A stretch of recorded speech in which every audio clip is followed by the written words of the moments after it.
Hi, I'm Nick Barber with IDG News Service in Boston. Over the next couple of modules, we're going to show you how to build your own desktop PC. There's some advantages to building your own PC, like picking out the exact parts you want and building it to your own specifications. It's also going to cost less than if you, say, buy a computer off a shelf or from a big box store. There are some drawbacks, though. Like you're not going to have a warranty. You're going to have to go to each individual part maker if something goes wrong.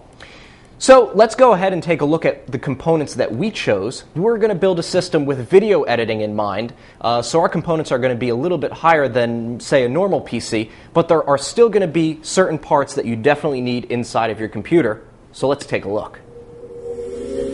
First up is our motherboard, basically the control center of the PC and where most of your components and chips will plug into.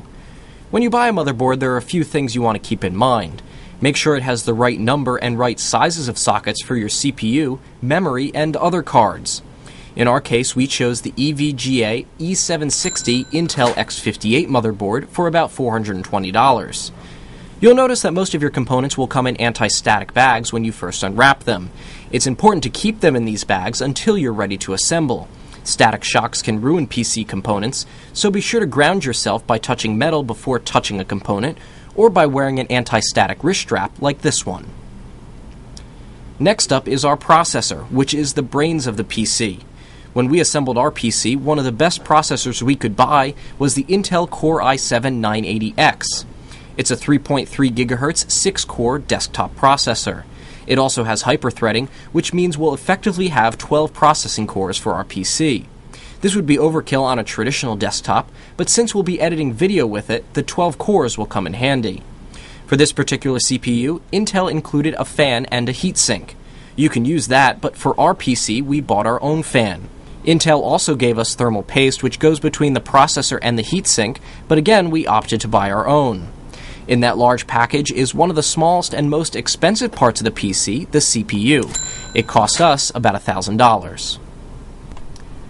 After the CPU, RAM is one of the most important components of a PC. If you're installing a 32-bit operating system, it'll only be able to use about 3 GB of memory. But if you're installing a 64-bit OS like us, then it's limited only by your budget. Memory is important, especially if you plan to run multiple high-powered applications. We chose to go with 16 GB of DDR3 SD RAM from G.Skill. It cost us about $730. Next, we move on to our cards. Our graphic processor is designed to take advantage of the Mercury playback engine in Adobe Premiere CS5. That means that some of the rendering will be offloaded from the CPU and onto the GPU, resulting in faster export times and real-time effects processing. Our graphics card is an NVIDIA Quadro FX 3800. It has its own built-in fan, as well as one DVI and 2 HDMI outputs. It cost us about $800. For optical drives, we decided to buy both an internal Blu-ray player and burner as well as a traditional CD-ROM drive. The benefits to having two optical drives is that it makes it easier to copy discs. With a Blu-ray burner, you'll be able to burn 1080p video and play it back on a Blu-ray disc player.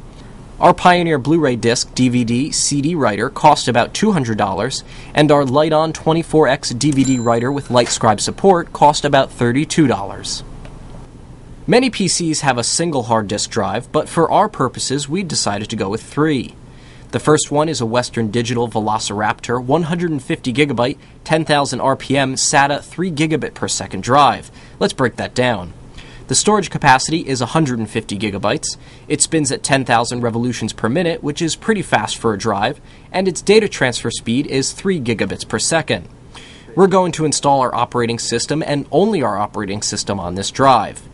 The other two drives are Western Digital Caviar Black 1 terabyte 7200 RPM 6 gigabit per second drives. That will give us 2 terabytes of storage and very fast data transfer speeds. The first drive cost us about $150 and the last two cost us $100 each.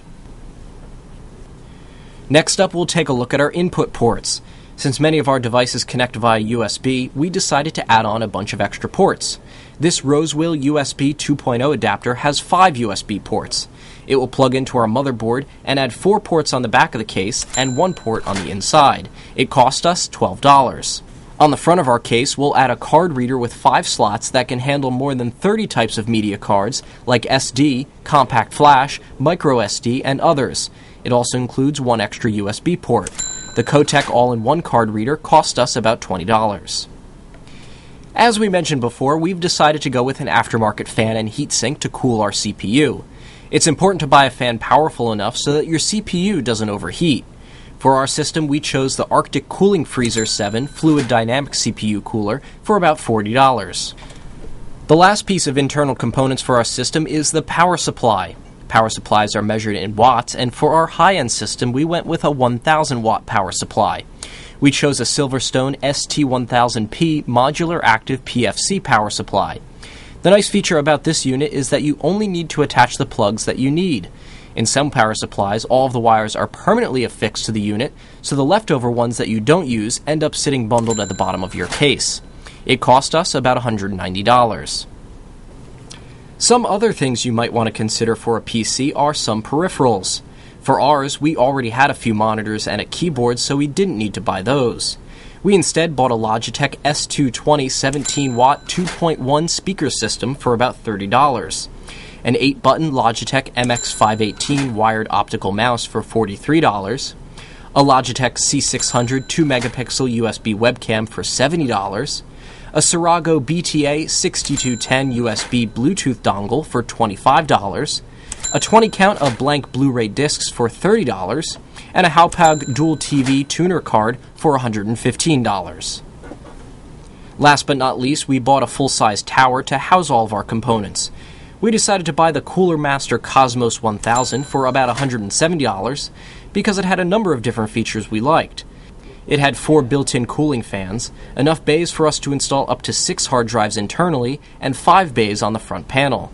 On the top of the case are 4 USB ports, a FireWire and eSATA port, and mic and headphone jacks. The case also has sound deadening. The 2 main pieces of software we'll be installing on our PC are Windows 7 Ultimate Full, the top tier of Microsoft's newest OS, as well as Adobe Production Premium CS5. Windows 7 cost us $285, and the CS5 upgrade cost us $570. So those are all of our components we'll be installing on our PC. In total, it cost us about $5,225, plus shipping and applicable taxes. Thanks for joining us here on part 1 of how to build a PC. Check out our next module to learn how to install your motherboard. For the IDG News Service, I'm Nick Barber.